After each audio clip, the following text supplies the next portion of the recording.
제가 아는 형 중에 주식으로 돈 벌고 매번 수익 인증하는 형이 있었거든요. 차 바꾼다, 집 알아본다 이런 말까지 했던 형이었는데 어느 날 갑자기 빚이 몇천 단위까지 갔다 하더라고요. 웃긴 건 읽기 시작한 뒤로는 주식에 대한 이야기를 일절 안 한다는 겁니다. 보통 운이 나빴다, 하락장을 잘못 만났다 이렇게 생각하죠. 저도 처음엔 그렇게 생각했습니다. 근데 이게 절대 남 이야기가 아닙니다. 우리 대부분이 똑같이 겪는 패턴이에요. 주변에 주식으로 경제적 자유를 얻었다는 사람은 거의 못 봤는데 주식하다가 몇천, 몇억까지 날렸다는 사람은 한 명쯤 꼭 있습니다. 우리 어렸을 때부터 주식하면 패가망신한다는 말 한 번쯤 다 듣고 자랐잖아요. 더 무서운 건 이게 공부를 많이 한 사람도 엄청 똑똑한 사람도 똑같이 당한다는 겁니다. 백날 노력해봤자 이 상황에서는 99% 다 당합니다. 한 땀 한 땀 쌓였던 티끌 모아서 만든 시드가 한순간에 사라지는 거 상상만 해도 소름 돋지 않나요? 오늘은 도대체 어떤 순간부터 인생이 꼬이기 시작하는지, 도대체 그 주식 잘하던 형을 뭐가 그렇게 힘들게 만들었는지 전부 까보겠습니다. 그리고 제일 중요한 거, 어떻게 하면 돈을 벌기보다 지킬 수 있는지 구체적인 방법까지 알려드릴게요. 끝까지 보시면 적어도 깡통을 찰 확률은 낮아진다고 생각합니다. 형 잘 지내죠? 사실 처음 시작은 보통 별거 아닙니다. 대부분 적금만 넣기 아깝다는 이 생각에서 출발해요. 월급 들어오고 남은 돈 30만원, 50만원 정도로 계좌를 하나 만들어 봅니다. 유튜브에서 우량주 장기 투자 영상 몇 개 보고 이름 들어본 대기업 주식 몇 주도 사둡니다. 솔직히 이때는 욕심도 없습니다. 하루에 몇천원 오르면 기분 좋고 몇천원 떨어져도 에이 뭐 그냥 커피값이지 하고 그냥 넘길 수 있어요. 일상도 그대로입니다. 회사 가고 운동 가고 주말에 놀러 가고 이 단계에서는 투자 자체가 문제가 안 돼요. 오히려 건강한 편입니다. 계좌를 계속 들여다보지도 않고 떨어지면 그냥 앱을 꺼버립니다. 친구들이랑 밥 먹다가도 주식 얘기도 잘 안 꺼내요. 나 요즘 투자한다 라고 말해도 다들 오 괜찮네 이 정도 반응입니다. 본인도 스스로 안정적이라고 느낍니다. 하지만 대부분 여기서부터 방심을 하기 시작하죠. 어느 날 점심시간에 동료가 야 나 어제 이거 사서 40 벌었다 하고 핸드폰을 보여줍니다. 단톡방에 누가 수익인증 캡처도 올리고 기사에서는 땡땡 주식 신고가 경신 자막이 계속 돌아요. 유튜브에서는 월 1000이니 월 1억이니 이런 게 알고리즘에 뜨기 시작합니다. 그 전까지는 별 생각 없었는데 그날 밤 갑자기 내 계좌를 열어보기 시작합니다. 멀쩡히 있던 우량주들이 갑자기 너무 느리고 재미없어 보여요. 하루 1% 오르는 게 답답해지고 하루에 15% 뛰는 종목이 눈에 밟힙니다. 이때 다들 속으로 똑같이 생각합니다. 나도 한 번만 먹고 나오면 되지. 이거 한 번만 잘 잡으면 시드를 금방 불릴 수 있을 것 같은데 하루에 1%씩만 먹어도 30일이면 30%네? 그렇게 원래 세워놨던 기준이 슬쩍 내려갑니다. 원래는 기업 보고 샀는데 이제는 차트만 봅니다. 계획 없이 들어가고 떨어지면 이유가 뭔지도 모르고 버티고 오르면 더 못 산 걸 후회합니다. 그러다 슬슬 수익은 몇만 원인데 손실은 몇십만 원까지 찍힙니다. 계좌는 뒤로 가고 있고 멘탈은 더 흔들립니다. 그리고 이 시점부터 일상이 미묘하게 바뀝니다. 핸드폰 배터리가 유독 빨리 달기 시작해요. 출근길 지하철에서는 차트만 보고 있고 회사 화장실에서 한 번 더 보고 자기 전에 한 번 또 확인합니다. 원래는 하루에 한 번 보던 걸 하루에 10번, 20번 보게 돼요. 친구가 말 걸어도 그냥 주식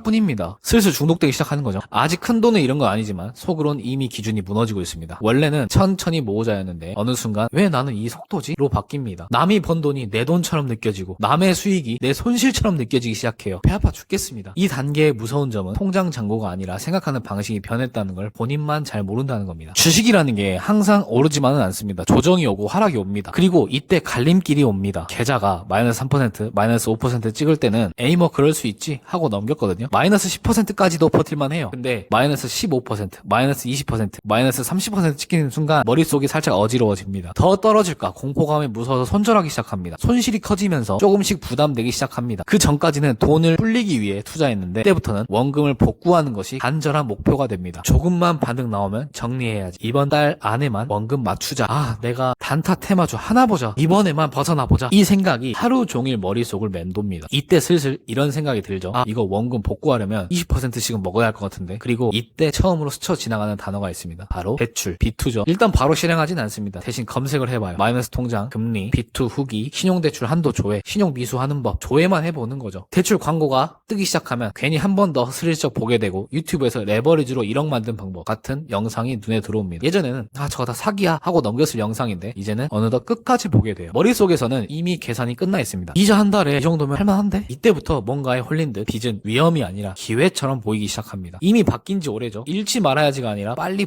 복구해야지요. 사실상 이 시점이 마지막 브레이크 구간인데 여기서 멈추면 그냥 투자 실패 한 번으로 끝나지만 비투에 대한 컨텐츠들에 현혹되는 순간 이 선을 넘어서 실제로 돈을 당겨 쓰는 순간 그 다음부터는 투자가 아니라 시간과 이자에 쫓기는 게임이 됩니다. 빚을 쓰게 되면 당연히 결과는 좋기가 어렵죠. 투자의 데드라인이 생겨버리면 난이도가 극악해집니다. 부각으로 치닫습니다. 그리고 여기서부터는 단순히 주식 좀 크게 물렸다 수준이 아니라 생활 전체가 조금씩 무너지기 시작합니다. 본인은 계좌만 보고 있다고 생각하는데 주변에서 보면 이미 예전 사람이 아닙니다. 투자 방식도 완전히 달라집니다. 예전에는 기업이라도 보고 사고 며칠이고 기다릴 줄 알았는데 이제는 그게 안 됩니다. 레버리지에 급등주에 단타까지 겹칩니다. 가장 위험하다는 조합이 한 번에 붙어요. 웃긴 건 수익이 나면 3%, 5%만 올라도 바로 팔아버립니다. 혹시나 떨어질까 해서요. 그런데 손실난 종목은 못 자릅니다. 이건 언젠가 오를까요 하면서 계속 들고 있습니다. 어쩔 수가 없어요. 심리 상태는 이미 강을 건너버렸습니다. 계좌에는 빨간색보다 파란색이 훨씬 많은데 본인은 아직 한 방을 기다리고 있습니다. 그러다 반대 매매 한 번 맞고 멘탈이 크게 흔들립니다. 아 이건 진짜 아니다. 인생 망했다 하면서도 빚 갚으려면 시드가 더 필요한데? 라며 또 대출을 알아봅니다. 이미 한 번 빌렸는데 이번엔 조금 더 빌립니다. 손실을 메우려고 넣은 돈이 또 손실이 되고 그걸 또 메우려고 돈을 더 넣는 구조가 반복됩니다. 눈덩이처럼 불어나는 건 수익이 아니라 손실입니다. 복리로 계좌가 불어나야 하는데 계좌는커녕 빚이 복리로 늘어납니다. 문제는 여기서 끝이 아니라는 겁니다. 계좌보다 먼저 무너지는 건 생활입니다. 일단 잠을 제대로 못 잡니다. 밤에 누워도 차트가 떠오르고 새벽에 한 번씩 깨서 핸드폰을 킵니다. 기사도 찾아보고 미국장 확인한다고 새벽 2, 3시에 자고 아침에는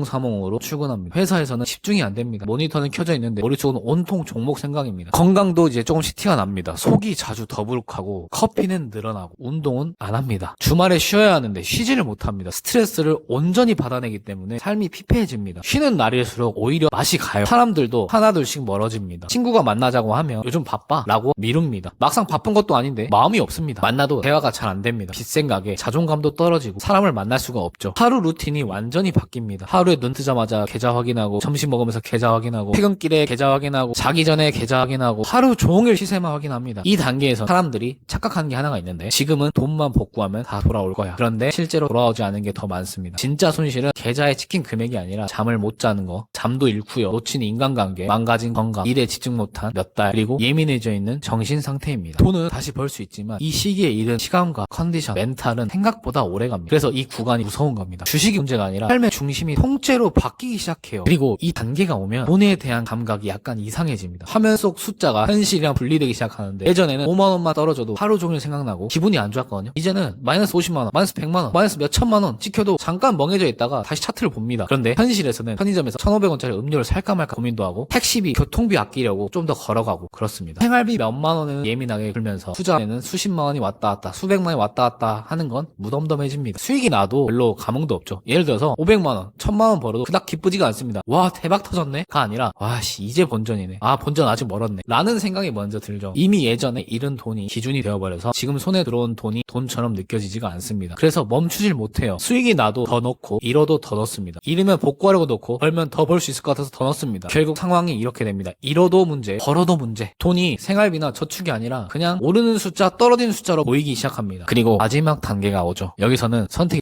비슷비슷해지는데 자기 돈이 떨어지면 가족 돈을 빌리고 그래도 부족하면 친구에게 돈을 빌립니다. 이미 대출은 한두 개가 아니겠죠. 본인은 이번이 진짜 마지막이라고 말하지만 사실 그 전에도 여러 번 마지막이었습니다. 하루에 몇 번이 아니라 수십 번 매매를 합니다. 종목을 고르는 게 아니라 그냥 무작정 손이 먼저 움직이고 생각은 나중에 합니다. 결과는 당연히 대부분 비슷하죠. 계좌가 텅텅 비어있겠죠. 처음 시작할 때 넣었던 돈, 중간에 더 넣었던 돈, 빌렸던 돈까지 거의 다 사라집니다. 그리고 그때서야 멈추고 깨닫습니다. 사실 스스로 멈춘 게 아니라 더 이상 할 수가 없어서 멈추게 되는 거겠죠. 여기서 끝나는 건 돈만이 아닙니다. 가족과의 신뢰, 친구와의 신뢰, 본인 스스로에 대한 자존감도 굉장히 떨어지게 되는 거죠. 결국 많은 사람들이 같은 말을 합니다. 빚이 들어선 순간부터가 정말 내 인생의 가장 큰 위기의 시작이었다는 걸요. 결국 제가 이 과정을 통해 말씀드리려는 건 단순히 주식은 위험하다가 아닙니다. 주식이 무조건 나쁘다는 것도 아니고 잘하면 분명 자산을 키울 수 있는 수단이 맞습니다. 요즘에는 주식을 안 하면 바보라고 생각합니다. 문제는 사람들이 어느 순간 잘못된 길로 들어섰다는 걸 못 느낀다는 거예요. B2를 시작한 순간부터 게임의 규칙이 완전히 달라집니다. 그 전까지는 투자였습니다. 선택이 있었고 기다릴 수 있었고 안 하면 그만이었습니다. 그런데 빚이 들어온 순간부터는 투기가 됩니다. 선택이 아니라 압박이 되고 기다림이 아니라 조급함이 됩니다. 데드라인이 생기고 대출 이자가 생기고 이번 달 얼마 벌어야 되는데 라는 말이 자연스럽게 나옵니다. 같은 주식인데 체감이 완전히 달라지는 거예요. 그리고 나중에 대부분이 이렇게 말합니다. 돈만 잃은 게 아니었다고. 진짜 손실은 계좌 숫자가 아니라 내 건강, 인간관계, 스트레스, 멘탈. 출발점은 사실 거창하지 않죠. 다 초심자의 행운 아니면 주변에서 압박하는 수익 인증들. 결국 중요한 건 이런 돈 버는 기술이 아닙니다. 차트 보는 법, 종목 고르는 법보다 더 중요한 게 바로 투자를 통제할 수 있는 능력, 멈출 수 있는 힘이거든요. 수익이 나도 멈출 수 있거나 손실이 나도 속도를 줄일 수 있는 힘, 남들이 번다고 해도 내 리듬을 끝까지 유지할 수 있는 힘, 이런 것들이 이 투자에서 더 중요한 것 같아요. 이거 아니어도 돼 라는 마인드가 필요합니다. 이거 아니어도 돼 라는 마인드가 필요하려면 여윳돈으로 해야 된다는 거예요. 원칙은 복잡하지 않습니다. 여윳돈으로 투자할 것, 빚내서 투자하지 말 것, 한 번의 승부에 인생을 걸지 말 것, 딱 이겁니다. 조급해질수록 기회는 한 번으로 줄어들고 자기 속도를 지키면 기회는 여러 번이 옵니다. 하지만 빚으로 무너진 삶은 다시 세우는데 정말 오래 걸리거든요. 제가 정말 공감되는 말 중에 하나가, 내 통장에 갑자기 5천만 원 입금이 되면 인생이 안 바뀐다. 근데 내가 갑자기 빚 5천만 원이 생기면 인생이 바뀐다. 이거거든요. 요즘에 비투가 정말 많이 늘어났습니다. 이 코로나 대세 상승장보다 더 늘어났고 지금 30조가 넘었다고 해요. 그래서 잘 하실 수 있으면 잘 하시는 건데, 초보 투자자이신 분들은 절대 비투는 꼭 지양하셨으면 좋겠습니다. 네, 이번 영상은 여기까지고요. 앞으로도 더 유익한 내용으로 영상 찾아오겠습니다. 시청해주셔서 감사하고 좋은 하루 되세요. 감사합니다.